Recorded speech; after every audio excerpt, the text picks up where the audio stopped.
भगवान सृष्टि रचना करिबा समयरे तीनोटी विशेष व्यवस्था करिथिले। प्रथमतः से शस्यरे कीटाणु सृष्टि करिथिले, कारण एहा न होइथिले लोकमाने एहाकु सुना और रूपा भଳି संचय करी रखिथान्ते।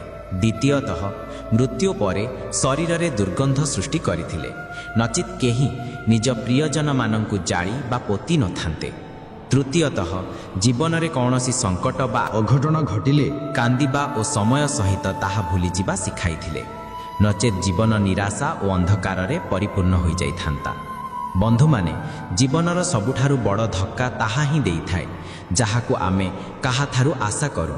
जेतिकी अधिक आशा करिवे सेतिकी अधिक निराशा हातकु आसीबो। प्रकृतिर एही अमूल्य नियम गुड़िकु जदि बुझी जिबा तेबे जीवन रे केबे भी दुखी हेबे नाही। प्रथम नियम, जदि खेतरे मंजी न बुणा जाए तेबे प्रकृति ताहाकु घास बुढ़ारे भरी देई थाए। ठीक सेहीपरि जदि मस्तिष्क रे सकारात्मक विचार न भर्ती करा जाए तेबे नकारात्मक विचार निजर स्थान तैयारी करि नियंती। द्वितीय नियम, जहा पाखरे जहा थाए से ताहा ही बांटी थाए। सुखी व्यक्ति सुख बांटी थाए, दुखी दुख बांटी थाए। ज्ञानी ज्ञान देई थाए, भ्रमित व्यक्ति भ्रम ही विस्तार करि थाए एवं भयभीत व्यक्ति भय बांटी थाए। तृतीय नियम, जीवन रे जहा मिलू ताहाकु संचय करी रखिबा और बंचाइबा सिखंतु। खाद्य हजम नहेले रोग बढ़े, टंका हजम नहेले देखाऊ बढ़े, कथा हजम नहेले गुप्तचार बढ़े, प्रशंसा हजम नहेले अहंकार बढ़े, निंदा हजम नहेले शत्रुता बढ़े एवं गुप्त कथा हजम नहेले विपद बढ़े। जेतेबेले निज परिवारर लोक अन्य मानकर खाद्यर अभ्यस्त होई जांती सेतेबेले सेमानंकु मुक्त करिदेबा ही उत्तम। मने रखंतु, एही दुनिया रे परिश्रम व्यतीत किछि मिले नाही। मो निजर छाई मध्य मते खरारे चालिबा परे मिलिथिला। से कागज रखे, पुस्तक रखे, तथापि समस्त दुनियार हिसाब रखे। लोकमानंक मुह बंद कराइबा अपेक्षा निज कान बंद कराइबा उत्तम। जेउ चारि जनक मध्यरे बसी आपण अन्य मानंकर निंदा करंती, निश्चित जानंतु सेही चारि जण ही आपणंक उठी जिबा परे आपणंक निंदा करिबा आरंभ करिदेबे। गोटिए मुहूर्तर भूल धारणा एते विषक्त होई थाए जे ताहा 100 मुहूर्तर प्रेम को मध्य गोटिए मुहूर्तरे भुलाई देई थाए। केते आश्चर्यजनक लोक कथाकू धरी मनीषकू छाड़ी देई थांती।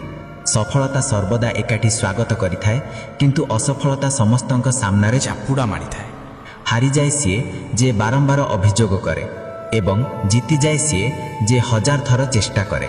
भिन्न हुअंतु किंतु किछि निश्चय हुअंतु, कारण लोक माने समय सहित आपणकर खबर नुहे बरंगे आपणकर स्थिति पचारि थांती। केवल टंकारे केही धनी हुए नाही। प्रकृत धनी सेही जहार पाखरे भल विचार, सकारात्मक चिंता और मधुर व्यवहार थाए। भल कथा पढ़िबार अभ्यास थिले भल कथा कहिबार अभ्यास निजे ही होई जाए। आवश्यकता ठारू अधिक भल हेले आपणंकु निंबु परी चिपुड़ी दिया जीवो। प्रकृत प्रेमी आपणंक सहित प्रति कथा उपरे आलोचना करिवो, किंतु ठकिबा लोक केवल मधुर और प्रेमपूर्ण कथा कहिवो। समस्तंकर सेवा करंतु, किंतु काहाठारू आशा करंतु नाही, कारण सेवार प्रकृत मूल्य मनीष नुहे केवल भगवान ही देई पारंती। हसिबा निश्चय भल कथा, किंतु अन्य मानंक उपरे केबे हसंतु नाही। मने रखंतु, संपर्क भांगिबा पाई लोकमाने केबे केबे मिथ्या अभियोग मध्य लगाई थांती। बंधु हेउ बा गरीब ताहा गुरुत्वपूर्ण नुहे, बरं आपणंकर कठिन समय रे से आपणंकर केते साथ देउछि ताहा प्रकृत गुरुत्वपूर्ण। भूल उपरे चित्कार बा तागिल करिबा बदल रे जदि केही हाथ धरी प्रेम रे बुझाई दिए तेबे हृदय को बहुत भल लागि थाए।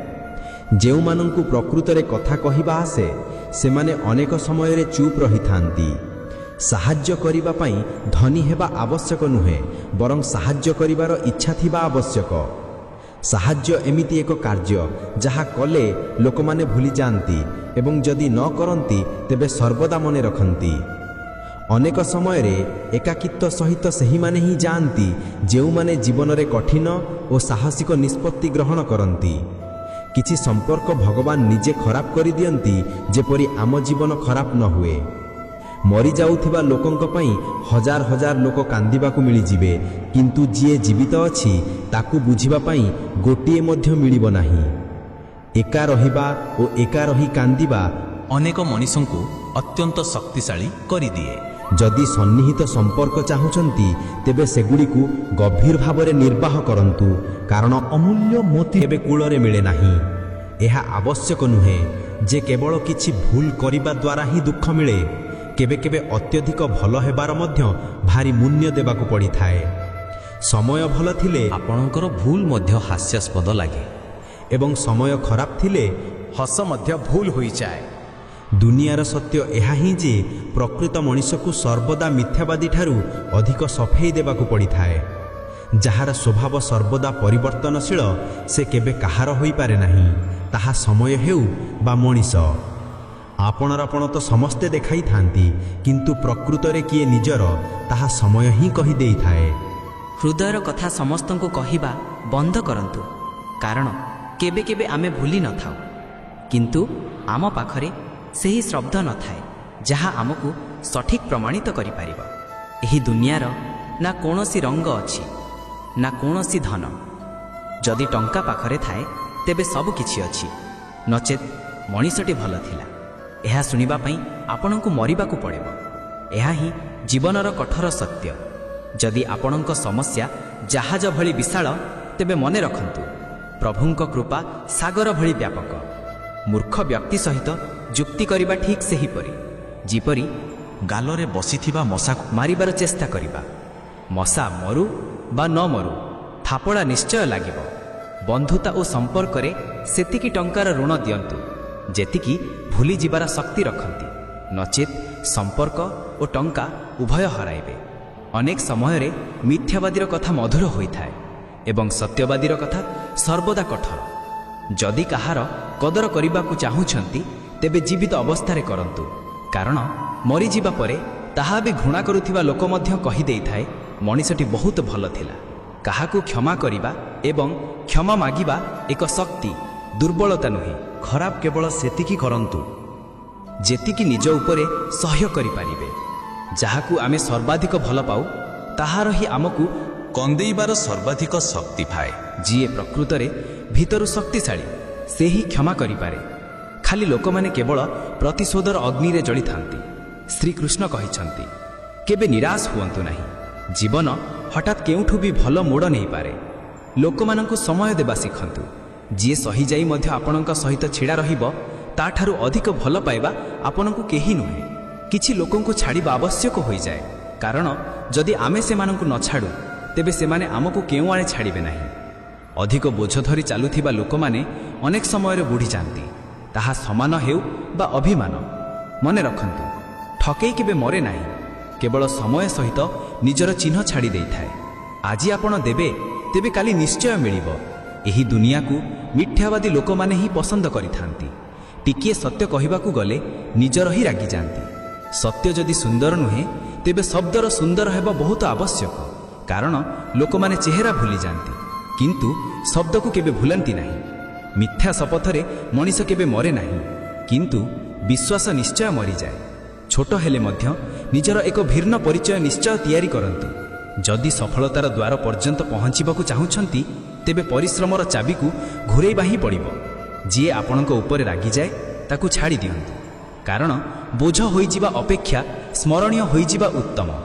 ଜୀବନ ବଞ୍ଚିବାକୁ ଚାହୁଁଛନ୍ତି ତ କଷ୍ଟ ତ ହେବା ହିଁ, ନଚେତ୍ ମରିଯିବା ପରେ ତାହାର ଜଳିବାର ମଧ୍ୟ ଅନୁଭୂତି ହୁଏ ନାହିଁ। ସମସ୍ତଙ୍କୁ ଖୁସି ରଖିବା ଜୀବିତ ବେଙ୍ଗକୁ ତରାଜୁରେ ତୋଳିବା ଭଳି। ଗଛ ବସାଇଲେ ଦ୍ୱିତୀୟଟି ଦିନ ପଡ଼େ, ସେମାନଙ୍କ ସହିତ ଯୁକ୍ତି କରନ୍ତୁ ନାହିଁ ଯେଉଁମାନେ ଯୁକ୍ତି କରନ୍ତି, ବରଂ ସେମାନଙ୍କୁ ଡରନ୍ତୁ ଯେଉଁମାନେ ଛଳନା କରନ୍ତି। ଏହି ଦୁନିଆରେ କାହାଠାରୁ ନିଜର ତୁଳନା କରନ୍ତୁ ନାହିଁ। ଯଦି ଆପଣ ଏପରି କରନ୍ତି ତେବେ ନିଜକୁ ଅପମାନିତ କରୁଛନ୍ତି। ସଫଳ ମଣିଷ ହୁଏତ ଖୁସି ନ ରହିପାରେ, କିନ୍ତୁ ଖୁସି ରହିବା ଲୋକ ନିଶ୍ଚୟ ସଫଳ ହୋଇଥାଏ। ଯେଉଁଦିନ ଆପଣ ନିଜର ହସର ମାଲିକ ନିଜେ ହୋଇଯିବେ ସେତେବେଳେ ଆପଣଙ୍କୁ କେହି ମଧ୍ୟ କନ୍ଦାଇ ପାରିବ ନାହିଁ। ନିଜକୁ ଏତେ ସକ୍ଷମ କରି ଗଢ଼ନ୍ତୁ ଯେପରି ଯେଉଁ ଲୋକମାନେ ଆଜି ଆପଣଙ୍କର ମଜାକ ଉଡ଼ାଉଛନ୍ତି କାଲି ସେହି ଲୋକମାନେ ଆପଣଙ୍କର ଉଦାହରଣ ଦେବେ। କାହାର କହିବା ମତେ ଯଦି ଭଲ ବା ଖରାପ ହେବା ଆରମ୍ଭ କରେ ତେବେ ଏହି ସଂସାର ହୁଏତ ସ୍ୱର୍ଗ ହୋଇଯିବ ବା ସମ୍ପୂର୍ଣ୍ଣ ଭାବରେ ନର୍କ ହୋଇଯିବ। ତେଣୁ ଧ୍ୟାନ ଦିଅନ୍ତୁ ନାହିଁ କିଏ କ'ଣ କହୁଛି, କେବଳ ସେତିକି କରନ୍ତୁ ଯାହା ଭଲ ଏବଂ ସତ୍ୟ। ଜୀବନର ଆନନ୍ଦ ନିଜର ଢଙ୍ଗରେ ହିଁ ଉପଭୋଗ କରିବା ଉଚିତ। ଦୁଃଖ ବହୁତ ଅଛି, କିନ୍ତୁ ସେଗୁଡ଼ିକୁ ପ୍ରକାଶ କରନ୍ତୁ ନାହିଁ। ହସି ଦିଅନ୍ତୁ, କିନ୍ତୁ ତମାସା ହେବାକୁ ଦିଅନ୍ତୁ ନାହିଁ। ମୂର୍ଖମାନଙ୍କଠାରୁ ପ୍ରଶଂସା ଶୁଣିବା ଅପେକ୍ଷା ବୁଦ୍ଧିମାନଙ୍କର ତାଗିଦ ଶୁଣନ୍ତୁ, କାରଣ ସତ୍ୟ ଆପଣଙ୍କୁ ଶକ୍ତିଶାଳୀ କରିଥାଏ। ସେହି ମଣିଷ ଆପଣଙ୍କର ମୂଲ୍ୟ କେବେ ବି ବୁଝିପାରିବ ନାହିଁ, ଯାହା ପାଇଁ ଆପଣ ପ୍ରତି ମୁହୂର୍ତ୍ତରେ ଉପସ୍ଥିତ ରହିବେ। ଲୋକମାନେ ଚିହ୍ନିବା ବନ୍ଦ କରିବା ପୂର୍ବରୁ ନିଜର ପରିଚୟ ତିଆରି କରନ୍ତୁ। କେବେ କେବେ ନିଜର ହିଁ ଆପଣଙ୍କର ଏମିତି ତମାସା କରନ୍ତି ଯେ ସେ ଆଉ ଆପଣଙ୍କର କହିବାକୁ ଯୋଗ୍ୟ ରୁହନ୍ତି ନାହିଁ। ଶ୍ରୀକୃଷ୍ଣ କହିଛନ୍ତି, କାହାର ହୃଦୟ ଦୁଃଖିତ କରି କେବେ ନିଜ ପାଇଁ ଖୁସିର ଆଶା କରନ୍ତୁ ନାହିଁ। ସର୍ବଦା ଅନ୍ୟମାନଙ୍କଠାରୁ ଅଧିକ ନିଜଠାରୁ ଆଶା କରନ୍ତୁ, କାରଣ ଅନ୍ୟମାନଙ୍କଠାରୁ ଆଶା ଅନେକ ଦୁଃଖ ଦେଇଥାଏ, ଯେତେବେଳେ କି ନିଜଠାରୁ ଆଶା ଆପଣଙ୍କୁ ପ୍ରେରଣା ଦେଇଥାଏ। ଶବ୍ଦରେ ଏତେ ଶକ୍ତି ଥାଏ ଯେ ସେମାନେ କାହାର ଜୀବନ ଗଢ଼ିପାରନ୍ତି ବା ବିଗାଡ଼ି ପାରନ୍ତି, ସମ୍ପର୍କ ଯୋଡ଼ି ପାରନ୍ତି, ଭାଙ୍ଗି ପାରନ୍ତି ଏବଂ ଆପଣଙ୍କର ହୃଦୟର ଦୁଃଖକୁ ଦୂର କରିପାରନ୍ତି ବା ତାହାକୁ ବଢ଼ାଇ ମଧ୍ୟ ଦେଇପାରନ୍ତି। ମୋ ମତରେ କଠିନ ପରିସ୍ଥିତିରେ ମଣିଷ ଯଦି ସଠିକ୍ ଶବ୍ଦ ଓ ସଠିକ୍ ମାର୍ଗଦର୍ଶନ ପାଏ, ତେବେ ସେ ସବୁଠାରୁ ବଡ଼ ସମସ୍ୟା ସହିତ ମଧ୍ୟ ଲଢ଼ି ଆଗକୁ ବଢ଼ିପାରେ। ଯେତେବେଳେ ଜୀବନ ଆପଣଙ୍କୁ ଦ୍ୱିତୀୟ ସୁଯୋଗ ଦେଇଥାଏ, ତେବେ ପୁରୁଣା ଭୁଲଗୁଡ଼ିକୁ ପୁନରାବୃତ୍ତି କରିବାର ଭୁଲ କେବେ କରନ୍ତୁ ନାହିଁ। ସମୟ ଓ ଭାଗ୍ୟ ଉପରେ କେବେ ଗର୍ବ କରନ୍ତୁ ନାହିଁ, କାରଣ ସକାଳ ସେମାନଙ୍କର ମଧ୍ୟ ହୋଇଥାଏ ଯାହାଙ୍କର ଦିନ ଖରାପ ଥାଏ। ସମ୍ପର୍କ କୌଣସି ବି ହେଉ, ପାସୱାର୍ଡ ସର୍ବଦା ଗୋଟିଏ ହିଁ ଥାଏ, ବିଶ୍ୱାସ। ସେହି ବ୍ୟକ୍ତିର ରୋଗର କୌଣସି ଔଷଧ ନାହିଁ ଯିଏ ଅନ୍ୟମାନଙ୍କର ଉନ୍ନତି ଦେଖି ଈର୍ଷା କରେ। ଯେଉଁମାନେ ଅତ୍ୟନ୍ତ ଶକ୍ତିଶାଳୀ ହୋଇଯାଆନ୍ତି, ଯେଉଁମାନଙ୍କ ପାଖରେ ହରାଇବା ପାଇଁ କିଛି ବି ବାକି ନଥାଏ। କିଛି ସମ୍ପର୍କ ଭାଙ୍ଗିଯାଏ କିନ୍ତୁ ଶେଷ ହୁଏ ନାହିଁ। ଭଲ ମଣିଷମାନଙ୍କର ଗୋଟିଏ ହିଁ ଖରାପ ଗୁଣ ଥାଏ, ସେମାନେ ସମସ୍ତଙ୍କୁ ଭଲ ଭାବି ନିଅନ୍ତି। ଯିଏ ସହିବା ଜାଣେ ସେ କେବେ ହାରିଯାଏ ନାହିଁ। କେବେ କାହାର ହୃଦୟ ଦୁଖାଇବା ଭଳି କଥା କହିବେ ନାହିଁ, କାରଣ ସମୟ ବିତିଯାଏ କିନ୍ତୁ କଥା ସର୍ବଦା ମନେ ରହିଥାଏ। କାହାକୁ ତାର ଅସଲି ସ୍ଥିତି କହିବେ ନାହିଁ, କାରଣ ସମୟ ବଦଳିବାକୁ ବେଶୀ ସମୟ ଲାଗେ ନାହିଁ। ଜୀବନରେ ସବୁଠାରୁ ଅଧିକ ଖୁସି ସେହି ଲୋକମାନେ ହିଁ ରହିଥାନ୍ତି ଯେଉଁମାନେ ଏକା ରହିବା କଳାକୁ ଶିଖିଯାଆନ୍ତି। ସବୁକିଛି ଭଲ ହୋଇପାରେ, ସବୁକିଛି ବଦଳିପାରେ, କେବଳ ଆବଶ୍ୟକତା ଏହା ଯେ ଜୀବନରେ ସଠିକ୍ ରାସ୍ତା ଜଣାପଡ଼ୁ। ମିତ୍ର ଓ ଚିତ୍ର ଯଦି ହୃଦୟରୁ କରିବେ, ତେବେ ତାର ରଙ୍ଗ ନିଶ୍ଚୟ ଉଜ୍ଜଳ ହୋଇ ଉଠିବ। ଯିଏ ଆପଣଙ୍କୁ ବୁଝିପାରେ ନାହିଁ, ତା ସହିତ ସମାଧାନ କରିବା ଅପେକ୍ଷା ରହିବା ଉତ୍ତମ। ଅନ୍ତତଃ ଶାନ୍ତି ରହିବ। ଯିଏ କେହି ବୁଝିବ ନାହିଁ, ତେବେ କ'ଣ କହିବା? ମଜାକ ତ ପରେ କରାଯାଏ, ପ୍ରଥମେ ତ ଲୋକମାନେ ନିଜର କରିଥାନ୍ତି। କେବେ କେବେ ନିଜ ମନକୁ ବୁଝାଇ ଦେବା ହିଁ ଉତ୍ତମ, କାରଣ ସବୁକିଛି ଆମକୁ ଖୁସି ଦେଇନଥାଏ। ଆଜିକାଲି ଲୋକମାନେ ଅଧିକାର ଜାହିର କରିବା ତ ଜାଣନ୍ତି, କିନ୍ତୁ ସମ୍ପର୍କ ନିର୍ବାହ କରିବା ଜାଣନ୍ତି ନାହିଁ। ମୋର ଅପେକ୍ଷା ଜୀବନର ଶେଷ ପୃଷ୍ଠାମାନଙ୍କ ପାଇଁ ଶୁଣାଯାଏ, ଶେଷରେ ସବୁକିଛି ଠିକ୍ ହୋଇଯାଏ। ଲୋକମାନେ ଯେତେବେଳେ କିଛି ଦେଇଛନ୍ତି, ସେତେବେଳେ ସେମାନେ ସବୁ କଥା କହିଛନ୍ତି। ଜୀବନର ସୁଖ ଦୁଃଖ ବାହାରେ ନୁହେଁ, ତାହା ଆପଣଙ୍କ ମନ ଭିତରେ ଥାଏ। ଯାହା ଆପଣଙ୍କ ମନ ଭିତରେ ଅଛି, ତାହା ବାହାରୁ ଠିକ୍ କରାଯାଇପାରିବା ନାହିଁ। ଅନେକ ଲୋକଙ୍କର କଷ୍ଟ ଏଥିପାଇଁ ବଢ଼ିଯାଏ କାରଣ ସେମାନେ ନିଜ ମନର କଥା କାହାକୁ କହିପାରନ୍ତି ନାହିଁ, ଏବଂ ଯଦି କାହାକୁ କହି ମଧ୍ୟ ଦିଅନ୍ତି, ତେବେ ସେମାନେ ତାହାକୁ ବୁଝିପାରନ୍ତି ନାହିଁ, ସଠିକ୍ ରାସ୍ତା ଦେଖାଇ ପାରନ୍ତି ନାହିଁ। କହନ୍ତି, ଜୀବନରେ ଏମିତି କିଛି ଖରାପ ହୋଇଯାଏ ନାହିଁ ଯାହାକୁ ଠିକ୍ କରାଯାଇପାରେ ନାହିଁ। କିଛି ବି ଏମିତି ଖରାପ ନାହିଁ ତାହାକୁ ବଦଳା ଯାଇପାରେ ନାହିଁ। ଅନ୍ଧକାର ହୃଦୟରେ ଅଛି ଏବଂ ଦୀପ ମନ୍ଦିରରେ ଜାଳୁଛନ୍ତି। ସମ୍ପର୍କର ଦୁରୁପଯୋଗ କେବେ କରନ୍ତୁ ନାହିଁ, କାରଣ ଭଲ ଲୋକମାନେ ଜୀବନରେ ବାରମ୍ବାର ଆସନ୍ତି ନାହିଁ। ପ୍ରେମ କେବଳ ନିଜର କାମ ଏବଂ ଈଶ୍ୱରଙ୍କ ସହିତ କରନ୍ତୁ, କାରଣ ଏହି ଦୁଇଟି କେବେ ଠକିବେ ନାହିଁ। କାହାର ଗରିବୀ ଦେଖି ସମ୍ପର୍କ ଭାଙ୍ଗନ୍ତୁ ନାହିଁ, କାରଣ ଯେତିକି ସମାନ ଗରିବମାନଙ୍କ ଘରେ ମିଳିଥାଏ, ସେତିକି ଧନୀମାନଙ୍କ ଘରେ ମିଳେ ନାହିଁ। ଆପଣଙ୍କର ସାମର୍ଥ୍ୟକୁ ଏତେ ବଢ଼ାଇ ଦିଅନ୍ତୁ ଯେପରି ଲୋକମାନଙ୍କୁ ନିଜର ଅସଲି ସ୍ଥିତି ନିଜେ ଦେଖାଯିବ। କେବେ ସେହି ଲୋକମାନଙ୍କ କଥା ଉପରେ ଧ୍ୟାନ ଦିଅନ୍ତୁ ନାହିଁ ଯେଉଁମାନେ ପଛରେ ଆପଣଙ୍କ କଥା କହିଥାନ୍ତି। ସେମାନଙ୍କ କଥାରେ ସମୟ ନଷ୍ଟ କରନ୍ତୁ ନାହିଁ, କାରଣ ସେମାନଙ୍କର ମହତ୍ତ୍ୱ ଆପଣଙ୍କ ସାମ୍ନାରେ ଆସିବା ଠାରୁ ଅନେକ କମ୍। କାରଣ ଏହାର ଅର୍ଥ ଏହା ଯେ ଆପଣ ଏବେ ମଧ୍ୟ ସେମାନଙ୍କଠାରୁ 2 ପଦ ଆଗରେ ଅଛନ୍ତି। ପରିବାର କେବଳ ଏକାଠି ରହିବା ଦ୍ୱାରା ହୁଏ ନାହିଁ, ବରଂ ପ୍ରେମ, ସମ୍ମାନ ଓ ଯତ୍ନ ନେବା ଦ୍ୱାରା ହୋଇଥାଏ। ଯେଉଁଠାରେ ଅନ୍ୟମାନଙ୍କୁ ବୁଝିବା କଠିନ ହୋଇଯାଏ, ସେଠାରେ ନିଜକୁ ବୁଝାଇ ଦେବା ହିଁ ଉତ୍ତମ। ବୁଦ୍ଧି ସମସ୍ତଙ୍କ ପାଖରେ ଥାଏ, କିନ୍ତୁ ଚାଲାଖି ଦେଖାଇବା ନ ଅନ୍ତରିକ୍ଷତା, ତାହା ଆମର ସଂସ୍କାର ଉପରେ ନିର୍ଭର କରିଥାଏ। ଚାଲାଖି 4 ଦିନ ଚମକିଥାଏ, ଯେତେବେଳେ କି ଅନ୍ତରିକ୍ଷତା ଜୀବନ ସାରା ଚମକିଥାଏ। ଆପଣଙ୍କର ଆର୍ଥିକ ସ୍ଥିତିକୁ ସର୍ବଦା ଗୋପନ ରଖନ୍ତୁ। ଯଦି ଆପଣଙ୍କ ସ୍ଥିତି ଭଲ ଥାଏ, ତେବେ ଲୋକମାନେ ଋଣ ମାଗିବାକୁ ଆସିଯିବେ ଏବଂ ଯଦି ଆପଣଙ୍କ ସ୍ଥିତି ଖରାପ ଥାଏ ତେବେ ଆପଣଙ୍କୁ ସମ୍ମାନ ମିଳିବ ନାହିଁ ଏବଂ ଆପଣଙ୍କର ସାଥ ମଧ୍ୟ ଦେବେ ନାହିଁ। ତେଣୁ ସୁଖ ଓ ଦୁଃଖକୁ ନିଜ ପାଖରେ ହିଁ ସୀମିତ ରଖିବା ଉତ୍ତମ। ମଣିଷ ଜନ୍ମ ନେଲେ ତା ପାଖରେ ଶ୍ୱାସ ଥାଏ କିନ୍ତୁ କୌଣସି ନାଁ ନଥାଏ। ଯେତେବେଳେ ମୃତ୍ୟୁ ହୋଇଥାଏ ତା ପାଖରେ ନାଁ ଥାଏ କିନ୍ତୁ ଶ୍ୱାସ ନଥାଏ। ଏହି ଶ୍ୱାସ ଓ ନାଁ ମଧ୍ୟର ବାଟକୁ ଜୀବନ କୁହାଯାଏ। ନା କାହାର ଅଭାବରେ ବଞ୍ଚନ୍ତୁ ନା କାହାର ପ୍ରଭାବରେ ବଞ୍ଚନ୍ତୁ। ଏହି ଜୀବନ ଆପଣଙ୍କର, ଏହାକୁ ଆପଣଙ୍କ ସ୍ୱଭାବରେ ବଞ୍ଚନ୍ତୁ। ଆପଣ ସର୍ବଦା ଏହା ଭାବନ୍ତି ଯେ କାହାକୁ ଖରାପ ଲାଗିବ ନାହିଁ, କିନ୍ତୁ କେବେ ଏହା ଭାବିଛନ୍ତି କି କାହାର କଥା ଆପଣଙ୍କୁ ମଧ୍ୟ ଖରାପ ଲାଗିପାରେ? ତେଣୁ ନିଜର ଭାବନାକୁ ବୁଝନ୍ତୁ ଏବଂ ଅନ୍ୟମାନଙ୍କର ଯତ୍ନ ନେବା ସହିତ ନିଜର ଗୌରବକୁ ବଜାୟ ରଖନ୍ତୁ।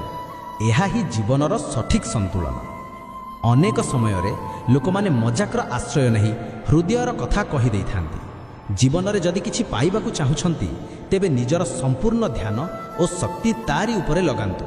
ବିଶ୍ୱାସ ରଖନ୍ତୁ, ଆପଣଙ୍କୁ ତାହା ନିଶ୍ଚୟ ମିଳିବ। ଆପଣଙ୍କ ଦୁଃଖ ପାଇଁ ସଂସାରକୁ ଦୋଷ ଦିଅନ୍ତୁ ନାହିଁ। ଆପଣଙ୍କ ମନକୁ ବୁଝନ୍ତୁ, କାରଣ ମନର ପରିବର୍ତ୍ତନ ହିଁ ଆପଣଙ୍କ ଦୁଃଖର ଅନ୍ତ।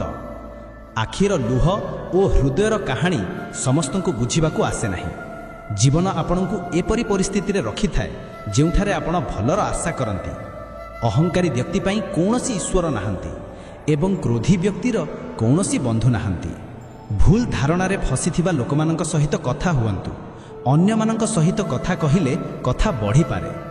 ସାଧାରଣତଃ ମହିଳାମାନଙ୍କୁ ହାରିଯିବାର ଭୟ ଦିଆଯାଏ ଏବଂ ଏହି ଭୟ ତାଙ୍କର ଆତ୍ମବିଶ୍ୱାସକୁ ଭାଙ୍ଗି ଦେଇଥାଏ। ଯାହା ଆପଣଙ୍କର ଭାଗ୍ୟରେ ନାହିଁ ତାହା କାନ୍ଦିବା ଦ୍ୱାରା ମଧ୍ୟ ମିଳିବ ନାହିଁ। କାହାକୁ ଠକି ଖୁସି ହୁଅନ୍ତୁ ନାହିଁ। ଯେତେବେଳେ ହିସାବ ଆପଣଙ୍କ ସାମ୍ନାରେ ଆସିବ ତେବେ ଆପଣ କେଉଁଆଡ଼େ ରହିବେ ନାହିଁ। ଆମର ଖୁସିକୁ କିଏ ଲୁଟିବ? ଆମେ ତ ଆମର ଖୁସିକୁ ନିଜେ ଅନ୍ୟମାନଙ୍କ ଉପରେ ଲୁଟାଇ ବଞ୍ଚୁଛୁ। ଆପଣଙ୍କ କଷ୍ଟ କେବଳ ସେମାନଙ୍କୁ କୁହନ୍ତୁ ଯେଉଁମାନେ ଆପଣଙ୍କ ଯନ୍ତ୍ରଣାକୁ ବୁଝିବାକୁ ଯୋଗ୍ୟ। ନିଜକୁ ଏତେ ଦିଲାସା ଦିଅନ୍ତୁ ନାହିଁ ଯେ ଆପଣ ଏହା ଭାବିବାକୁ ଲାଗିବେ ଯେ କେହି ଏତେ ବ୍ୟସ୍ତ ନୁହନ୍ତି ଯେ ଆପଣଙ୍କ ପାଇଁ ସମୟ ହିଁ ଦେଇପାରିବେ ନାହିଁ। ଅନେକ ସମୟରେ ଆପଣ ସେହି ଲୋକମାନଙ୍କ ପାଇଁ ବେକାରୀ ଚିନ୍ତିତ ରହିଥାନ୍ତି ଯେଉଁମାନେ ଆପଣଙ୍କର ଅସୁବିଧାକୁ ବୁଝିପାରନ୍ତି ହିଁ ନାହିଁ। ଅନ୍ୟମାନଙ୍କ ଜୀବନରେ ନିଜର ସ୍ଥାନ ଖୋଜିବା ବନ୍ଦ କରନ୍ତୁ। ବିଶ୍ୱାସ ରଖନ୍ତୁ, ଆପଣ ବହୁତ ଖୁସି ହେବେ। ଏଠାରେ ସମସ୍ତେ ନିଜକୁ ସଠିକ୍ ପ୍ରମାଣିତ କରିବାକୁ ଚାହୁଁଥିବା ଠକ ହୋଇପାରନ୍ତି। ଜୀବନରେ ଏପରି ହୁଅନ୍ତୁ ଯେପରି ଆପଣ ଅନ୍ୟମାନଙ୍କୁ ସେମାନଙ୍କ ଭାଷାରେ ବୁଝାଇ ପାରିବେ। କଠିନ ସମୟରେ ଯେଉଁ ବ୍ୟକ୍ତି ଆପଣଙ୍କର ସାଥ ଛାଡ଼ି ଦେଇଛି ତାକୁ ଏହା ମାନି ନିଅନ୍ତୁ ଯେ ସେ କେବେ ଆପଣଙ୍କ ସହିତ ଥିଲା ହିଁ ନାହିଁ। ସାକ୍ଷାତକାର ବେକରେ ହୁଏ ନାହିଁ, କିଛିଠାରୁ ସବକ ମିଳେ ଏବଂ କିଛିଠାରୁ ଜ୍ଞାନ ପ୍ରାପ୍ତ ହୁଏ। ଭୁଲ ଦିଗରେ ଦୌଡ଼ିବା ଅପେକ୍ଷା ସଠିକ୍ ଦିଗରେ ଶାନ୍ତିରେ ଚାଲିବା ଉତ୍ତମ। ଏଠାରେ କେହି ଆପଣଙ୍କର ସାଥ ଦେବ ନାହିଁ। ଲଢ଼ିବା ଏବଂ ନିଜକୁ ସମ୍ଭାଳିବା ଆପଣଙ୍କୁ ନିଜେ ହିଁ ଶିଖିବାକୁ ପଡ଼ିବ। ଯେତିକି ଆପଣ ଭୟ କରିବେ ଲୋକମାନେ ଆପଣଙ୍କୁ ସେତିକି ହିଁ ଭୟ ଦେଖାଇବେ, କିନ୍ତୁ ଯଦି ଆପଣ ହିମ୍ମତ ଦେଖାଇବେ ତେବେ ବଡ଼ ବଡ଼ ମଧ୍ୟ ଆପଣଙ୍କ ଆଗରେ ନୁଇଁଯିବେ। ସଫଳତା ପାଇଁ ଦୁଇଟି ଜିନିଷ ଅତ୍ୟନ୍ତ ଆବଶ୍ୟକ। ଗୋଟିଏ ହେଉଛି ତାହା ଯାହା ଆପଣଙ୍କୁ ପଛକୁ ଟାଣୁଛି ଏବଂ ଆଉ ଗୋଟିଏ ହେଉଛି ତାହା ଯାହା ଆପଣଙ୍କୁ ଆଗକୁ ବଢ଼ିବା ପାଇଁ ପ୍ରେରଣା ଦେଉଛି। ଜୀବନରେ ଖୁସି ରହିବାକୁ ଚାହୁଁଛନ୍ତି ତ ସେହି ଲୋକମାନଙ୍କୁ ଭୁଲି ଯାଆନ୍ତୁ ଯେଉଁମାନେ ଆପଣଙ୍କୁ ଭୁଲି ଯାଇଛନ୍ତି। ଯେତିକି କମ ଆଶା ରଖିବେ ସେତିକି ହିଁ ଖୁସି ରହିବେ। ଯଦି କାହା ସ୍ୱାଭିମାନ ଉପରେ ବାରମ୍ବାର ଆଘାତ କରାଯାଏ ତେବେ ସମ୍ପର୍କ ଯେତେ ଭଲ ହେଉନା କାହିଁକି ଶେଷରେ ତାହା ଭାଙ୍ଗି ଯାଇଥାଏ। ଲୋକମାନେ ଚାହାନ୍ତି ଯେ ଆପଣ ଭଲ କରନ୍ତୁ, କିନ୍ତୁ ସେମାନେ ଏହା ଚାହିଁବେ ନାହିଁ ଯେ ଆପଣ ସେମାନଙ୍କ ଠାରୁ ଭଲ ହୁଅନ୍ତୁ। କେବେ ସମୟ କାଢ଼ି ନିଜର ତ୍ରୁଟି ଉପରେ ଧ୍ୟାନ ଦିଅନ୍ତୁ। ଗଛ କେବେ ନିଜର ଡାଲ ଧରି ଶୁଖିଯାଏ ନାହିଁ, ବରଂ ତାର ଜାଲ କଟା ହେବା ଦ୍ୱାରା ଶୁଖିଯାଏ। ଠିକ୍ ସେହିପରି ମଣିଷ ନିଜର କର୍ମ ଦ୍ୱାରା ନୁହେଁ ବରଂ ନିଜର ଖରାପ ଚିନ୍ତା ଓ ବ୍ୟବହାର ଦ୍ୱାରା ପତନ ହୋଇଥାଏ। ଗଛର ଡାଲରୁ ପଡ଼ିଯାଉଥିବା ପତ୍ର ମଧ୍ୟ ଏହା ଶିଖାଇ ଦେଇଥାଏ ଯେ ଯଦି ଆପଣ ଜୀବନରେ ବୁଝ ହୋଇଛନ୍ତି ତେବେ ଆପଣଙ୍କର ନିଜର ହିଁ ଆପଣଙ୍କୁ ତଳକୁ ତଳିଦେବେ। ଯଦି କେବେ ଗର୍ବ ହୋଇଯାଏ ତେବେ ଶ୍ମଶାନର ଗୋଟିଏ ଚକ୍କର ଲଗାଇ ଦିଅନ୍ତୁ। ସେଠାରେ ଆପଣଙ୍କ ଠାରୁ ମଧ୍ୟ ଅଧିକ ଶକ୍ତିଶାଳୀ ଲୋକମାନେ ଛାଇ ହୋଇଯାଇଛନ୍ତି। ଅଭିଯୋଗର ମଧ୍ୟ ଏକ ସୀମା ଥାଏ, ତେଣୁ ଏହା ସମସ୍ତଙ୍କ ଠାରୁ କରାଯାଏ ନାହିଁ। ଅନ୍ୟମାନଙ୍କ ଚିନ୍ତାଠାରୁ ଅଧିକ କରି ଦେଖାଇବା ହିଁ ଆପଣଙ୍କର ସଫଳତା। ଯଦି ଆପଣ ଜୀବନରେ କିଛି ଭିନ୍ନ କରିବାକୁ ଚାହୁଁଛନ୍ତି ତେବେ ଭିଡ଼ଠାରୁ ଅଲଗା ହୋଇ ଚାଲିବାକୁ ପଡ଼ିବ। ଭିଡ଼ ଆପଣଙ୍କୁ ହିମ୍ମତ ତ ଦେଇପାରେ, କିନ୍ତୁ ଆପଣଙ୍କର ପରିଚୟ ଛଡ଼ାଇ ନେଇଥାଏ। ମନର ଦୁଃଖ ଶରୀରର ଦୁଃଖଠାରୁ ଅନେକ ଗୁଣ ଅଧିକ ଯନ୍ତ୍ରଣା ଦେଇଥାଏ। ତେଣୁ ସର୍ବଦା ଆପଣଙ୍କ ମନକୁ ପ୍ରସନ୍ନ ରଖନ୍ତୁ। ସମ୍ପର୍କ ସେହି ହିଁ ତିଆରି ହୋଇ ରହିଥାଏ ଯେଉଁଥିରେ ଦୁହେଁ ଏକ ଅନ୍ୟକୁ ହରାଇବାକୁ ଡରାନ୍ତି। ସମ୍ପୂର୍ଣ୍ଣ ସମୁଦ୍ରର ପାଣି ମଧ୍ୟ ଗୋଟିଏ ଜାହାଜକୁ ବୁଡ଼େଇ ପାରିବା ନାହିଁ ଯେ ପର୍ଯ୍ୟନ୍ତ ଜାହାଜର ଭିତରେ ପାଣି ନ ଆସେ। ଠିକ୍ ସେହିପରି ଦୁନିଆର କୌଣସି ନକାରାତ୍ମକ ବିଚାର ଆପଣଙ୍କୁ ତଳକୁ ଖସାଇ ପାରିବ ନାହିଁ ଯେ ପର୍ଯ୍ୟନ୍ତ ଆପଣ ତାହାକୁ ନିଜ ଭିତରେ ନ ଆଣନ୍ତି। କ୍ୟାଲେଣ୍ଡର ସର୍ବଦା ତାରିଖକୁ ବଦଳାଇଥାଏ, କିନ୍ତୁ ଗୋଟିଏ ଦିନ ଏପରି ତାରିଖ ଆସେ ଯାହା କ୍ୟାଲେଣ୍ଡରକୁ ହିଁ ବଦଳାଇ ଦିଏ। ଏହା ବୁଝିବା କଠିନ ନୁହେଁ ଯେ ଜୀବନର ସତ୍ୟ କ'ଣ। ଯେପରି ଆମେ ତରାଜୁରେ ଅନ୍ୟମାନଙ୍କୁ ତୋଳୁ, ସେପରି ଆମକୁ ମଧ୍ୟ ସେହି ତରାଜୁରେ ବସି ଦେଖିବା ଉଚିତ। ସ୍କୁଲରେ ପାଠ ପ୍ରଥମେ ପଢ଼ାଯାଏ ଏବଂ ପରୀକ୍ଷା ପରେ ନିଆଯାଏ, କିନ୍ତୁ ଜୀବନରେ ପ୍ରଥମେ ପରୀକ୍ଷା ହୋଇଥାଏ ଏବଂ ତାହାପରେ ସବକ ଶିଖିବାକୁ ମିଳେ। ଯଦି ଆପଣ ନିଜ ମନରେ କୌଣସି କାମ ଭାବିଛନ୍ତି, ତେବେ ତାହା କାହା ସହିତ ସାଜା କରନ୍ତୁ ନାହିଁ, ବରଂ ସେହି କାମକୁ ନିଜ ମନରେ ରଖି ସମ୍ପୂର୍ଣ୍ଣ କରନ୍ତୁ, କାରଣ ଅନ୍ୟ କୌଣସି ବ୍ୟକ୍ତି ଆପଣଙ୍କ କାମରେ ଅଡ଼ୁଆ ସୃଷ୍ଟି କରିପାରେ। କଷ୍ଟ ଓ ବିପତ୍ତି ମଣିଷକୁ ଶିକ୍ଷା ଦେଉଥିବା ଶ୍ରେଷ୍ଠ ଗୁଣ ଅଟେ। ଯେଉଁ ଲୋକମାନେ ସାହସ ସହିତ ଏହାର ସାମ୍ନା କରନ୍ତି, ସେମାନେ ହିଁ ବିଜୟ ପ୍ରାପ୍ତ କରନ୍ତି। ଅନ୍ୟମାନଙ୍କର ଭୁଲରୁ ମଧ୍ୟ ଶିଖି ଚାଲନ୍ତୁ, କାରଣ ନିଜର ଅଭିଜ୍ଞତା ଠାରୁ ଶିଖିବା ପାଇଁ ଆପଣଙ୍କର ଆୟୁ କମ୍ ପଡ଼ିଯାଇପାରେ। ବିଜୟ ସେତେବେଳେ ହୁଏ ନାହିଁ ଯେତେବେଳେ ଆପଣ ପଡ଼ିଯାଆନ୍ତି। ପରାଜୟ ସେତେବେଳେ ହୋଇଥାଏ ଯେତେବେଳେ ଆପଣ ଉଠିବାକୁ ମନା କରିଦିଅନ୍ତି। ଏତେ ଶୀଘ୍ର ଦୁନିଆର କୌଣସି ଜିନିଷ ବଦଳିଯାଏ ନାହିଁ ଯେତିକି ଶୀଘ୍ର ମଣିଷର ନୀତି ଓ ଆଖି ବଦଳିଯାଏ। କେବେ କାହା ସାମ୍ନାରେ ନିଜର ସଫେଇ ଦିଅନ୍ତୁ ନାହିଁ, କାରଣ ଯାହାଙ୍କ ଉପରେ ଆପଣଙ୍କର ବିଶ୍ୱାସ ଅଛି ତାଙ୍କୁ ଏହାର ଆବଶ୍ୟକତା ନାହିଁ, ଏବଂ ଯାହାଙ୍କ ଉପରେ ଆପଣଙ୍କର ବିଶ୍ୱାସ ନାହିଁ ସେ ମାନିବାକୁ ଇଚ୍ଛୁକ ହେବେ ନାହିଁ। ବୁଦ୍ଧିମାନ ଲୋକମାନେ ଚୁପ୍ ରହିଥାନ୍ତି, ବୁଝିବା ଲୋକମାନେ କଥା କହିଥାନ୍ତି ଏବଂ ମୂର୍ଖ ଲୋକମାନେ ଯୁକ୍ତି କରନ୍ତି। ସ୍ୱପ୍ନ ଓ ଲକ୍ଷ୍ୟ ମଧ୍ୟରେ ଏକ ଗୁରୁତ୍ୱପୂର୍ଣ୍ଣ ଅନ୍ତର ଅଛି। ସ୍ୱପ୍ନ ପାଇଁ ବିନା ପରିଶ୍ରମର ନିଦା ଆବଶ୍ୟକ, ଯେତେବେଳେ କି ଲକ୍ଷ୍ୟ ପାଇଁ ବିନା ନିଦର ପରିଶ୍ରମ ଆବଶ୍ୟକ। ଚିନ୍ତା ଭଲ ହେବା ଉଚିତ, କାରଣ ଆଖିର ଚିକିତ୍ସା ସମ୍ଭବ, କିନ୍ତୁ ଦୃଷ୍ଟିକୋଣର ନୁହେଁ। ଜୀବନରେ ଗୋଟିଏ କଥା ନିଶ୍ଚୟ ମନେ ରଖନ୍ତୁ, କେହି ହାତରୁ ଛଡ଼ାଇ ନେଇପାରେ, କିନ୍ତୁ କେହି ଭାଗ୍ୟରୁ ଛଡ଼ାଇ ନେଇପାରିବ ନାହିଁ। ଆମ ଜିଭର ଓଜନ ଅତି କମ୍ ଥାଏ, କିନ୍ତୁ ଏହାକୁ ସମ୍ଭାଳିବା ଅତି କମ୍ ଲୋକ ହିଁ ଶିଖିପାରନ୍ତି। କ୍ରୋଧ ହେଉଛି ପବନର ଏପରି ଏକ ଝଡ଼ ଯାହା ବୁଦ୍ଧିର ଦୀପକୁ ଲିଭାଇ ଦେଇଥାଏ। ଯଦି ଆପଣଙ୍କର ନୀତି ଭଲ, ତେବେ ଆପଣଙ୍କ ଭାଗ୍ୟ କେବେ ଖରାପ ହେବ ନାହିଁ। ଭଙ୍ଗା କଲମ ଓ ଅନ୍ୟମାନଙ୍କ ଠାରୁ ଈର୍ଷା ନିଜର ଭାଗ୍ୟ ଲେଖିବାକୁ ଦିଏ ନାହିଁ। ଆଳସ୍ୟ ଓ ଟଙ୍କାର ଲୋଭ ମଣିଷକୁ କେବେ ମହାନ ହେବାକୁ ଦିଏ ନାହିଁ। ଏହି ଦୁନିଆରେ ସବୁକିଛି ମିଳିପାରେ, କିନ୍ତୁ ମଣିଷକୁ ନିଜର ଭୁଲ କେବେ ମିଳେ ନାହିଁ। ଯେତିକି ଭିଡ଼ ବଢ଼ିବ, ଲୋକମାନେ ସେତିକି ହିଁ ଏକା ହୋଇଯାଉଛନ୍ତି। ଜୀବନକୁ ଏତେ ଗମ୍ଭୀରତା ସହିତ ନେବାର ଆବଶ୍ୟକତା ନାହିଁ। ଏଠାରୁ ଜୀବିତ ବାହାରି କେହି ଯିବ ନାହିଁ।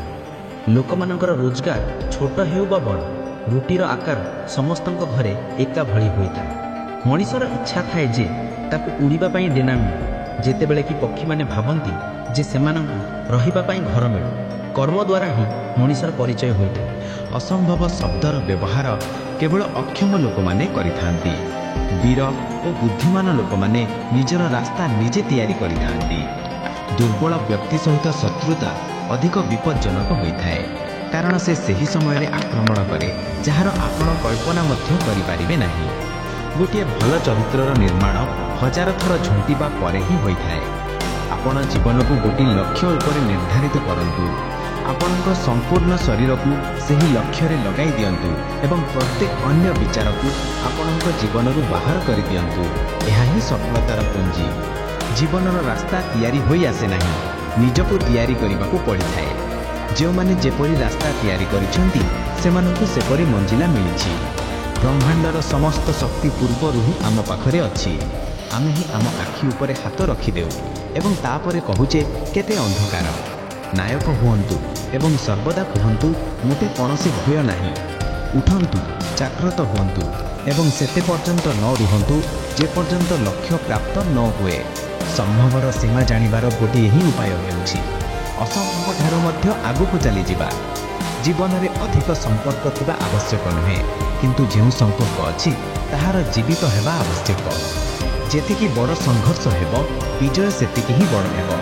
ଦିନରେ ଅନ୍ତତଃ ଗୋଟିଏ ଠାରୁ ନିଜ ସହିତ ନିଶ୍ଚୟ କଥା ହୁଅନ୍ତୁ, ନଚେତ୍ ଆପଣ ଗୋଟିଏ ଉତ୍ତମ ମଣିଷକୁ ଭେଟେଇବାର ସୁଯୋଗ ହରାଇ ବସିବେ। ଉଠନ୍ତୁ ମୋ ଶିରମାନେ ଏବଂ ଏହି ଭ୍ରମକୁ ଦୂର କରନ୍ତୁ ଯେ ଆପଣ ନିର୍ବଳ। ଆପଣ ଏକ ଅମର ଆତ୍ମା, ଶ୍ଵେତ ଶକ୍ତି, ଧନ୍ୟ ସନାତନ। ଆପଣ ହିଁ ତତ୍ତ୍ୱ, ଶରୀର ନୁହଁ। ତତ୍ତ୍ୱ ଆପଣଙ୍କର ସେବକ। ଆପଣ ତତ୍ତ୍ୱର ସେବକ ନୁହନ୍ତି। କାହାର ନିନ୍ଦା କରନ୍ତୁ ନାହିଁ। ଯଦି ଆପଣ ସାହାଯ୍ୟ ପାଇଁ ହାତ ବଢ଼ାଇ ପାରନ୍ତି ତେବେ ବଢ଼ାନ୍ତୁ। ଧନର ବ୍ୟବହାର ଅନ୍ୟମାନଙ୍କର ଭଲ ପାଇଁ କରନ୍ତୁ, ତେବେ ହିଁ ଏହାର ମୂଲ୍ୟ ଅଛି। ଜୀବନ କେବଳ ସେହି ହିଁ ବଞ୍ଚୁଛି ଯିଏ ଅନ୍ୟମାନଙ୍କ ପାଇଁ ବଞ୍ଚୁଛି। ବାକି ସମସ୍ତେ ଜୀବନଠାରୁ ଅଧିକ ମୂତ। ଯେଉଁ ଶିକ୍ଷା ଦ୍ୱାରା ଆମେ ଆମ ଜୀବନର ନିର୍ମାଣ କରିପାରୁ, ମଣିଷ ହୋଇପାରୁ, ଚରିତ୍ର ଗଠନ କରିପାରୁ ଏବଂ ବିଚାରର ସମନ୍ୱୟ ସାଧନ କରିପାରୁ, ତାହା ହିଁ ପ୍ରକୃତରେ ଶିକ୍ଷା କହିବା ଯୋଗ୍ୟ। ଭୟ ଓ ଅପୂର୍ଣ୍ଣ ଇଚ୍ଛା ସମସ୍ତ ଦୁଃଖର ମୂଳ ଅଟେ। ତେଣୁ ନିରନ୍ତର ପବିତ୍ର ବିଚାର କରିବା ଆବଶ୍ୟକ। ଯେତିକି ମିଠା କହିବେ ସେତିକି ହିଁ ଅଧିକ ବନ୍ଧୁ ମିଳିବେ, ଆଉ ଯେତିକି କଡ଼ା କହିବେ ସେତିକି ହିଁ ଅଧିକ ଶତ୍ରୁ ତିଆରି ହେବେ। ଯେଉଁମାନେ ଆପଣଙ୍କୁ ଭାଙ୍ଗିବାକୁ ଚେଷ୍ଟା କରିବେ ହୁଏତ ଏହି କାରଣରୁ ହିଁ କହନ୍ତି, ପ୍ରଥମେ ତୋଳନ୍ତୁ ତାପରେ କହିବେ। ଏହି ମତଲବୀ ଦୁନିଆରେ ଅଧିକ ଭଲ ହେବା ମଧ୍ୟ କେବେ କେବେ କ୍ଷତି ପହଞ୍ଚାଇପାରେ।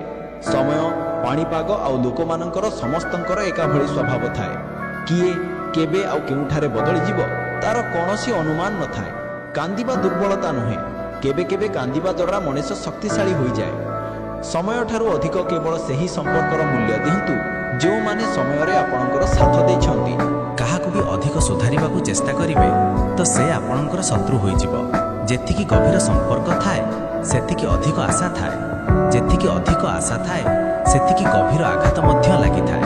ଗଭୀର କଥା ବୁଝିବା ପାଇଁ ଗଭୀର ହେବା ଆବଶ୍ୟକ ଏବଂ ଗଭୀର ସେ ହିଁ ହୋଇପାରେ ଯେ ଗଭୀର ଆଘାତ ପାଇଛି। ବୁଦ୍ଧିମାନ ବ୍ୟକ୍ତି ସହିତ କିଛି ମିନିଟର ଆଲୋଚନା ହଜାର ହଜାର ବହି ପଢ଼ିବା ଠାରୁ ଭଲ ହୋଇପାରେ। ପାଦ ରଖିବା ହିଁ ଅଛି ତ ଆଗକୁ ରଖନ୍ତୁ। ପଛକୁ ଟାଣିବା ପାଇଁ ଲୋକଙ୍କର କମି ନାହିଁ। ନିଜର ମାନେ ଛଡ଼ା ଆଉ କିଏ କାହାକୁ ପଚାରେ? ଗଛ ଯେତେବେଳେ ଶୁଖିଯାଏ ତେବେ ପକ୍ଷୀମାନେ ମଧ୍ୟ ତାକୁ ପସନ୍ଦ କରନ୍ତି ନାହିଁ। ଯିଏ ଖରାପ ସମୟରେ ଆପଣଙ୍କର ହିସାବ କରିବାକୁ ଲାଗିଲା ତାଠାରୁ ବଡ଼ ମତଲବୀ ମଣିଷ କେହି ନାହିଁ। ସଲାହ ଦେବାକୁ ତ ହଜାରେ ମିଳିଯାଆନ୍ତି, କିନ୍ତୁ ଯେତେବେଳେ ସାଥ ଦେବାର ବାରି ଆସେ ତେବେ କେବଳ ଭଗବାନ ହିଁ ଥାଆନ୍ତି। ବିନା ମାନେରେ କେହି ଆପଣଙ୍କର ସମ୍ମାନ କରିବେ ନାହିଁ। ତେଣୁ ନିଜକୁ ଏତେ ସକ୍ଷମ କରନ୍ତୁ ଯେପରି ଲୋକମାନେ ବିନା ମାନେରେ ମଧ୍ୟ ଆପଣଙ୍କର ସମ୍ମାନ କରିବେ। ବନ୍ଧୁମାନେ, ଏହି ଦୁନିଆରେ ଦୁଇ ପ୍ରକାରର ଲୋକ ଥାଆନ୍ତି।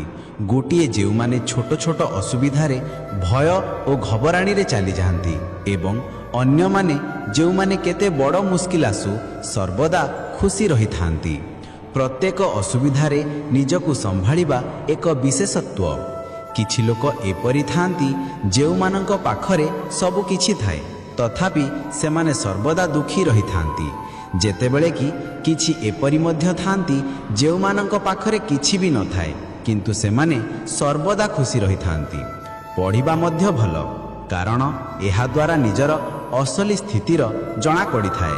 ଯେତେବେଳେ ଆପଣ ହାତ ଉଠାଇବା ଆରମ୍ଭ କରନ୍ତି ସେତେବେଳେ ନିଜର ଲୋକଙ୍କର ଜଣାପଡ଼ିଥାଏ। ଶ୍ରୀକୃଷ୍ଣ କହିଛନ୍ତି ଯେ ଯେଉଁ ବ୍ୟକ୍ତି ଶିଖିଯାଇଛି ଯେ କେବେ କେଉଁଠାରେ ଏବଂ କିପରି କଥା କହିବା ଉଚିତ ତାକୁ ଜୀବନରେ ସଫଳ ହେବାଠାରୁ କେହି ଅଟକାଇ ପାରିବା ନାହିଁ। ଯେପରି ବାହାରିଥିବା ତୀର ଫେରିଆସେ ନାହିଁ ସେହିପରି ମୁହଁରୁ କୁହାଯାଇଥିବା ଶବ୍ଦ ମଧ୍ୟ ଫେରିଆସେ ନାହିଁ। ତେଣୁ ଯେତେବେଳେ ବି କହନ୍ତୁ ଭାବିଚିନ୍ତି କହିବେ। ଅନ୍ୟମାନଙ୍କର ଗୋଲାମ ହୋଇ ଖୁସିରେ ରହିବା ଅପେକ୍ଷା ସ୍ୱାଧୀନ ଭାବରେ ନିଜର ଦୁଃଖର ସାମ୍ନା କରିବା ଉଚିତ। ଆପଣଙ୍କ ଜୀବନରେ କେତେ ବି କଷ୍ଟ ଥାଉ ନା କାହିଁକି, ଯଦି ଆପଣ ସ୍ୱାଧୀନ ତେବେ ଆପଣ ପ୍ରକୃତ ମଣିଷ। ଏହା ଆବଶ୍ୟକ ନୁହେଁ ଯେ ଭଲ କଥା କହୁଥିବା ପ୍ରତ୍ୟେକ ବ୍ୟକ୍ତି ଭଲ ହୋଇଥାଏ। ଆଜିକାଲି ଷଡ଼ଯନ୍ତ୍ର କରୁଥିବା ଲୋକମାନେ ମଧ୍ୟ ବହୁତ ମଧୁର କଥା କହିଥାନ୍ତି। ଜୀବନରେ ସଠିକ୍ ଲୋକମାନଙ୍କର ଖୋଜ କେବେ କରନ୍ତୁ ନାହିଁ, ଆପଣ ନିଜେ ସଠିକ୍ ହୋଇଯାଆନ୍ତୁ। କିଏ ଜଣେ ଆପଣଙ୍କର ସଠିକ୍ ହୋଇଯିବା ଦ୍ୱାରା କାହାର ଖୋଜ ସମ୍ପୂର୍ଣ୍ଣ ହୋଇଯିବ। ମଣିଷ ଅନେକ ସମୟରେ ବୁଝିପାରେ ନାହିଁ ଯେ ଯେଉଁ ଜିନିଷମାନଙ୍କ ପଛରେ ସେ ଦୌଡ଼ୁଛି ତାହା ସର୍ବଦା ପାଇଁ ରହିବ ନାହିଁ। ଯଦି କୌଣସି ଜିନିଷ ଶାଶ୍ୱତ ତେବେ ତାହା ହେଉଛି ଆତ୍ମା। ଆମ ମନର ଶାନ୍ତି ଓ ସୁଖ ସ୍ଥାୟୀ ନୁହନ୍ତି। ଆପଣ କୌଣସି ଖରାପ କାମ କରନ୍ତୁ ବା ଭଲ କାମ, ଆପଣଙ୍କୁ ଲାଗେ ଯେ କେହି ଦେଖୁନାହିଁ, କିନ୍ତୁ ଭଗବାନ କହୁଛନ୍ତି ଆପଣ ଯାହା ବି କରୁଛନ୍ତି ମୋର ଦୃଷ୍ଟି ସର୍ବଦା ଆପଣଙ୍କ ଉପରେ ଅଛି। ତେଣୁ ଏହା ଭାବନ୍ତୁ ନାହିଁ ଯେ ଆପଣ ଏକା ଅଛନ୍ତି। ଭଗବାନ ଆପଣଙ୍କ ସହିତ ସର୍ବଦା ଅଛନ୍ତି। ଇଜ୍ଜତ କେବେ ମଣିଷର ହୁଏ ନାହିଁ, ତାହା ସର୍ବଦା ଆବଶ୍ୟକତାର ହୋଇଥାଏ। ଆବଶ୍ୟକତା ଶେଷ ହୋଇଯିବା ମାତ୍ରେ ଇଜ୍ଜତ ମଧ୍ୟ ଶେଷ ହୋଇଯାଏ। ଯେଉଁ ବ୍ୟକ୍ତି ସର୍ବଦା ଅଭିଯୋଗରେ ବୁଡ଼ି ରହିଥାଏ ସେ କେବେ ଖୁସି ରହିପାରିବ ନାହିଁ। ଏହାର ବିପରୀତ ଯେଉଁ ବ୍ୟକ୍ତି ଧନ୍ୟବାଦ ଓ କୃତଜ୍ଞତାରେ ଭରପୁର ଥାଏ ତାହାର ଜୀବନରେ ଶାନ୍ତି ଓ ସୁଖ ଥାଏ। ପୃଥିବୀରେ ଏପରି କୌଣସି ମଣିଷ ହୋଇନାହିଁ ଯାହାର ଜୀବନରେ ଦୁଃଖ ନ ଆସିଛି। ଯେଉଁମାନେ ଦୁନିଆର ସବୁଠାରୁ ଧନୀ ହୁଅନ୍ତୁ ବା ସବୁଠାରୁ ଗରିବ, ଏଠାରେ ତ କିମ୍ବଦନ୍ତୀ ଭଗବାନ ଶ୍ରୀରାମ ଓ ଭଗବାନ କୃଷ୍ଣଙ୍କୁ ମଧ୍ୟ ନିଜ ଜୀବନରେ ଅନେକ ଦୁଃଖର ସାମ୍ନା କରିବାକୁ ପଡ଼ିଥିଲା। ଏହା ସତ୍ୟ ଯେ ଯେଉଁ ଦୃଷ୍ଟିକୋଣରେ ଆପଣ ଏହି ଦୁନିଆକୁ ଦେଖନ୍ତି ତାହା ହିଁ ଆପଣଙ୍କୁ ଦୁନିଆ ଦେଖାଇଥାଏ। ତେଣୁ ପ୍ରତ୍ୟେକ ପରିସ୍ଥିତିରେ ଖୁସି ରହିବାକୁ ଶିଖନ୍ତୁ, କାରଣ ଖୁସି ହିଁ ଆପଣଙ୍କୁ ଆଶା ଓ ଶକ୍ତି ଦେଇଥାଏ। ଆପଣଙ୍କ ପରିସ୍ଥିତିକୁ ବଦଳାଇବା ପାଇଁ ଏହା ବୁଝିବା ଆବଶ୍ୟକ ଯେ ସଂସାରରେ ପ୍ରଶ୍ନ ପଚାରୁଥିବା ଲୋକମାନଙ୍କର ପ୍ରଭାବ କେତେ ବଡ଼ ହେଉନା କାହିଁକି, ଭଗବାନଙ୍କ କୃପା ଦୃଷ୍ଟି ତାଠାରୁ ବଡ଼। ସେହି ଶିକ୍ଷା କୌଣସି ମାନେ ରଖେ ନାହିଁ ଯାହା ମାନବତା ଶିଖାଏ ନାହିଁ। ଆପଣଙ୍କ ମଞ୍ଜିଲର ରାସ୍ତା ଅନ୍ୟମାନଙ୍କଠାରୁ ପଚାରିବା ଦ୍ୱାରା ଆପଣ ହଜିଯାଇପାରନ୍ତି, କାରଣ ଆପଣଙ୍କ ମଞ୍ଜିଲର ଗୁରୁତ୍ୱ ସେତିକି ହିଁ ଅଛି ଯେତିକି ଆପଣ ନିଜେ ବୁଝନ୍ତି। କେହି ଆପଣଙ୍କ ମଞ୍ଜିଲର ଗଭୀରତାକୁ ପୂର୍ଣ୍ଣ ଭାବରେ ବୁଝିପାରିବ ନାହିଁ। ତେବେ ବନ୍ଧୁମାନେ, ଆଜି ପାଇଁ ଏତିକି। ଆସନ୍ତା ଭିଡ଼ିଓରେ ପୁଣି ଭେଟ ହେବ। ଜୟ ଶ୍ରୀକୃଷ୍ଣ।